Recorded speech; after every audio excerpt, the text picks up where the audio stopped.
क्या आप अंधेरे से डरते हैं? क्या कभी आपने महसूस किया है कि आपके आसपास कोई अनदेखी परछाई है? ये कहानी आपको उस हद तक ले जाएगी जहां डर हकीकत बन जाता है। स्वागत है हमारी खौफनाक दुनिया में, जहां हर कोना एक भयानक रहस्य छिपाए हुए है। सांसें थम जाएंगी, दिल की धड़कनें तेज हो जाएंगी और शायद आप भी पलटकर देखेंगे कि कहीं आपके पीछे कोई खड़ा तो नहीं। तैयार हो जाइए एक डरावने सफर के लिए, क्योंकि ये कहानी आपको सोने नहीं देगी। तो बिना वक्त गवाए कहानी को शुरू करते हैं। अपने कानों में एयरफोन लगा लीजिए। गांव के पास एक पुराना हवेली था, जो अब वीरान हो चुका था। कहते हैं कि उस हवेली में एक खूनी आत्मा का वास था, जिसने सालों पहले पूरे गांव को खौफ में डुबो दिया था। कोई उस हवेली के पास नहीं जाता था, और जो भी गया वो कभी वापस नहीं आया। यह कहानी है चार दोस्तों, अजय, रितु, समीर और प्रिया की, जिन्होंने उस हवेली के रहस्य को जानने की ठानी। चारों दोस्तों ने एक दिन हवेली में जाने का फैसला किया। गांव के बड़े बुजुर्गों ने उन्हें चेतावनी दी कि वह हवेली में जाना उनकी सबसे बड़ी गलती होगी, लेकिन वे उनकी बातों को नजरअंदाज कर देते हैं। वे हवेली की तरफ बढ़ते हैं और रास्ते में उन्हें एक बूढ़ा व्यक्ति मिलता है, जो उन्हें रोकने की कोशिश करता है। वह कहता है, इस हवेली में मौत का साया है, मत जाओ। लेकिन दोस्तों ने उसकी बात को मजाक में उड़ा दिया और आगे बढ़ गए। हवेली के दरवाजे जर्जर थे, लेकिन जब उन्होंने धक्का दिया तो वह अपने आप खुल गए। अंदर अंधेरा और सन्नाटा था। हवेली का हर कोना धूल से ढका था और उसकी दीवारों पर अजीब निशान थे। जैसे ही वे अंदर गए, हवेली का दरवाजा अपने आप बंद हो गया। एक अजीब सी ठंड पूरे माहौल में भर गई। उन्हें तुरंत एहसास हुआ कि यहां कुछ गलत है। जैसे ही वे हवेली के अंदर घूमने लगे, अजीब घटनाएं होने लगी। समीर को किसी के चलने की आवाज सुनाई दी, लेकिन कोई दिखाई नहीं दिया। प्रिया ने एक पुराने शीशे में एक परछाई देखी, लेकिन जब वह पलटी, वहां कोई नहीं था। अजय ने दीवार पर खून से लिखा एक संदेश देखा, तुम यहां से जिंदा वापस नहीं जाओगे। रात बढ़ती गई और हवेली में अजीब अजीब आवाजें गूंजने लगी। तभी रितु अचानक गायब हो गई। सभी उसे ढूंढने लगे और उन्हें हवेली के तहखाने में उसका एक फटा हुआ दुपट्टा मिला। जब वे तहखाने में पहुंचे तो वहां उन्हें एक पुरानी सड़ी गली ताबूत मिली। ताबूत खुला और उसमें से एक आत्मा निकली, खूनी आत्मा। उसकी आंखें लाल थीं और वह धीरे धीरे उनकी तरफ बढ़ने लगी। खूनी आत्मा को देख सभी दोस्तों के होश उड़ गए। वे भागने की कोशिश करने लगे, लेकिन हवेली के दरवाजे और खिड़कियां बंद हो चुकी थीं। आत्मा ने रितु को अपनी गिरफ्त में ले लिया और बाकी दोस्त चीखते हुए उसे बचाने की कोशिश करने लगे। आत्मा कहती है, तुमने मेरी शांति भंग की है, अब तुम सब मारे जाओगे। प्रिया को हवेली की एक पुरानी किताब में आत्मा के बारे में जानकारी मिलती है।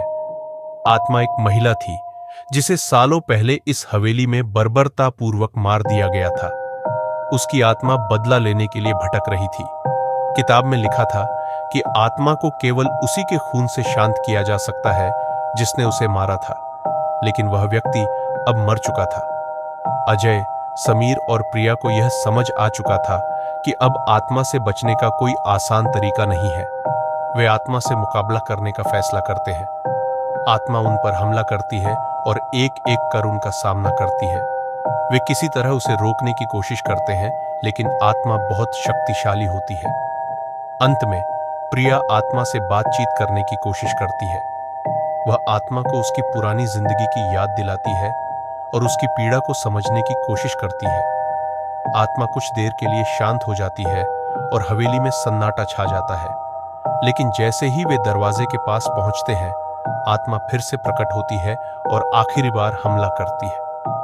अजय, समीर और प्रिया किसी तरह से हवेली से बाहर भागने में सफल होते हैं, लेकिन हवेली के बाहर पहुंचने के बाद उन्हें एहसास होता है कि वे अब भी उस आत्मा के साए में हैं। उनकी जिंदगी कभी भी पहले जैसी नहीं रहेगी, क्योंकि वह खूनी आत्मा अब उनके साथ हर जगह है, हमेशा उनकी निगरानी करती हुई। हवेली से बाहर निकलने के बाद भी अजय, समीर और प्रिया के चेहरों पर भय साफ झलक रहा था। हवेली के साए से बाहर आकर उन्हें लगा कि उन्होंने खुद को मौत के मुंह से निकाल लिया, लेकिन एक अजीब सा डर उनके मन में अभी भी बैठा हुआ था। गांव वापस जाते समय रास्ते में कोई भी कुछ नहीं बोल रहा था। हर किसी के मन में एक ही सवाल था, क्या वे सचमुच बच गए हैं? जैसे ही वे गांव पहुंचे, उन्हें एहसास हुआ कि कुछ बदला हुआ था। गांव का माहौल पहले जैसा नहीं लग रहा था। हर गली और हर मोड़ पर उन्हें ऐसा लग रहा था जैसे कोई उनकी निगरानी कर रहा हो। अगली रात जब तीनों दोस्त अपने अपने घरों में सोने की कोशिश कर रहे थे, तभी अचानक उनके घरों में अजीब घटनाएं शुरू हो गईं। अजय को रात के सन्नाटे में किसी के चलने की आवाज सुनाई दी। समीर के कमरे की दीवारों पर खून के निशान दिखाई देने लगे और प्रिया को अपने शीशे में वही खूनी आत्मा की परछाई दिखने लगी। वे समझ चुके थे कि आत्मा ने उनका पीछा नहीं छोड़ा है। वह अब उनके साथ हर जगह है। रातों की नींद उड़ी हुई थी। तीनों को लगातार डरावने सपने आ रहे थे। सपनों में वे फिर से हवेली में होते थे, जहां आत्मा उन्हें घेर लेती थी और उनकी चीखें किसी को सुनाई नहीं देती थी। हर रात उनका डर और गहरा होता जा रहा था। डर से उबरने के लिए अजय ने गांव के पुजारी से संपर्क करने का फैसला किया। पुजारी ने कहा कि आत्मा का क्रोध बहुत पुराना और गहरा है। उसे शांति तभी मिलेगी जब उसके साथ हुए अन्याय को समाप्त किया जाएगा। लेकिन आत्मा का इतिहास बहुत रहस्यमयी था और उसे पूरी तरह से समझना आसान नहीं था। पुजारी ने उन्हें एक पुराने शमशान जाने का निर्देश दिया, जहां उन्हें आत्मा के इतिहास से जुड़े सुराग मिल सकते थे। अगले दिन तीनों दोस्त पुजारी के कहे अनुसार शमशान की तरफ निकले।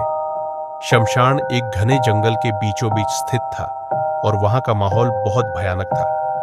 जैसे ही वे शमशान पहुंचे, उन्हें वहां पुरानी कब्रों के बीच एक अजीब सी चमकती हुई रोशनी दिखाई दी। जैसे ही वे उस जगह के पास पहुंचे, उन्हें एक पुराना पत्थर मिला जिस पर कुछ लिखा हुआ था। वहां लिखा था, यहां एक निर्दोष आत्मा दफन है जिसने बदला लेने की कसम खाई है। शमशान में मिले उस पत्थर से उन्हें एहसास हुआ कि वह आत्मा उस हवेली में मरने वाली कोई आम महिला नहीं थी, बल्कि उसे बेवजह मारा गया था। वह महिला हवेली के मालिक की पत्नी थी, जिसे हवेली के नौकरों ने धोखे से मार डाला था और उसकी आत्मा बदले की आग में जल रही थी। अब अजय, समीर और प्रिया को इस आत्मा को शांति दिलाने के लिए उस सच्चाई को उजागर करना होगा जिसने उसकी मौत का कारण बना। पुजारी ने तीनों को समझाया कि आत्मा को शांति तभी मिलेगी जब उसे न्याय मिलेगा। इसके लिए उन्हें हवेली वापस जाना होगा और आत्मा की कहानी को सही तरीके से पूरा करना होगा। लेकिन हवेली वापस जाने का मतलब था एक और भयानक मुठभेड़। क्या वे इस बार आत्मा का सामना करने में सक्षम होंगे या फिर हवेली उन्हें हमेशा के लिए अपने जाल में फंसा लेगी? अजय, समीर और प्रिया को अब यह साफ हो चुका था कि अगर उन्हें अपनी और आत्मा की मुक्ति चाहिए तो उन्हें फिर से उसी खौफनाक हवेली में वापस जाना होगा। हवेली का नाम सुनते ही उनके रोंगटे खड़े हो गए, लेकिन अब उनके पास कोई और विकल्प नहीं था। गांव के पुजारी ने उन्हें कुछ ताबीज दिए ताकि वे आत्मा के प्रकोप से थोड़ी सुरक्षा पा सके। पुजारी ने कहा, ये ताबीज तुम्हें केवल एक बार आत्मा से बचा सकते हैं, लेकिन अंततः तुम्हें आत्मा के सामने खुद को साबित करना होगा। सूरज ढलते ही तीनों दोस्त डरते हुए हवेली की तरफ निकल पड़े। रास्ते में हर कदम के साथ डर और बेचैनी बढ़ती जा रही थी।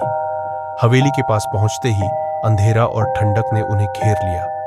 हवेली वैसे ही वीरान और खौफनाक थी जैसे वे पिछली बार देख चुके थे। हवेली के अंदर कदम रखते ही हवेली का दरवाजा जोरदार आवाज के साथ अपने आप बंद हो गया। ये वही संकेत था कि आत्मा जान चुकी थी कि वे लौट आए हैं। चारों तरफ सन्नाटा और घुप अंधेरा था। इस बार तीनों सतर्क थे। उन्होंने पुजारी द्वारा दी गई ताबीज अपने गले में डाल रखी थी और एक दूसरे से चुपचाप हवेली के अलग अलग हिस्सों की तरफ बढ़ने लगे। अचानक हवेली में फिर से अजीब सी आवाजें गूंजने लगी। दीवारों पर खून के निशान उभरने लगे और हवेली की फर्श जैसे हिलने लगी। तभी आत्मा की खौफनाक परछाई सामने आई। उसकी आंखें अब भी लाल थीं और उसने वही संदेश दोहराया, तुम मुझसे बच नहीं सकते। प्रिया ने हवेली के तहखाने की तरफ इशारा किया जहां उन्होंने पिछली बार ताबूत देखा था। उन्हें समझ में आ गया था कि आत्मा का राज उसी ताबूत में छिपा था। तीनों ने मिलकर आत्मा से बात करने की कोशिश की, लेकिन आत्मा का गुस्सा कम होने का नाम नहीं ले रहा था। प्रिया ने कहा, हम तुम्हारी मदद करने आए हैं। हम जानते हैं कि तुम्हारे साथ अन्याय हुआ है, लेकिन तुम हमें मारकर कुछ नहीं पा सकोगी। हमें बताओ कि तुम्हें शांति कैसे मिलेगी। तभी हवेली की दीवारों पर एक और खून से लिखा संदेश उभरा, मुझे न्याय चाहिए।